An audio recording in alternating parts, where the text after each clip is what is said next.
വയനാട്ടിലെ പ്രശസ്തമായ ഒരു ട്രക്കിംഗ് പോയിൻ്റാണ് ചെമ്പ്ര പീക്ക്. അവിടേക്കുള്ള എൻട്രൻസ് ഇവിടെ തന്നെയാണ്. ഇപ്പോൾ ഇവിടെ നിന്നൊരു 3 കിലോമീറ്ററാണ് ചെമ്പ്ര പീക്കിലോട്ട് ട്രക്കിംഗ് ഉണ്ടാവുക. അതിനൊരു പെർ ഹെഡിന് 800 രൂപയാണ്. ഫോറസ്റ്റ് ഗാർഡുമാരൊക്കെ അതിനുള്ള ഹെൽപ്പ് ചെയ്യാൻ വേണ്ടി നമ്മുടെ കൂടെ ഉണ്ടാവും. ഇവിടെ നോക്കിക്കഴിഞ്ഞാൽ കൽപ്പറ്റ ടൗണൊക്കെ കാണാം. അത്ര ഉയരത്തിലുള്ളൊരു സ്ഥലമാണ്. എല്ലാവരും വയനാട്ടിലൊക്കെ വരുന്നവർ എന്താണെങ്കിലും വിസിറ്റ് ചെയ്യേണ്ട ഒരു ഏരിയയാണ്. അത്രയും പ്രകൃതി സുന്ദരമായ ഒരു ഏരിയയാണിത്. ഒരുപാട് ആൾക്കാർ വന്നു പോകുന്ന ഏരിയയും കൂടിയാണ്. ഇനി ട്രക്കിങ്ങിന് പോയില്ലെങ്കിലും നമുക്കൊരു 50 രൂപ കൊടുത്തിട്ട് ഫോറസ്റ്റിൻ്റെ വാച്ച് ടവറിലോട്ട് പോവാം.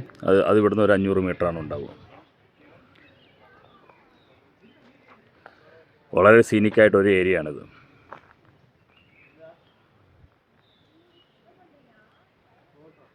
പിന്നെ പ്ലാസ്റ്റിക് ബോട്ടിലുകളും കാര്യങ്ങളൊന്നും ഇവിടെ ഉപയോഗിക്കാൻ പാടില്ല.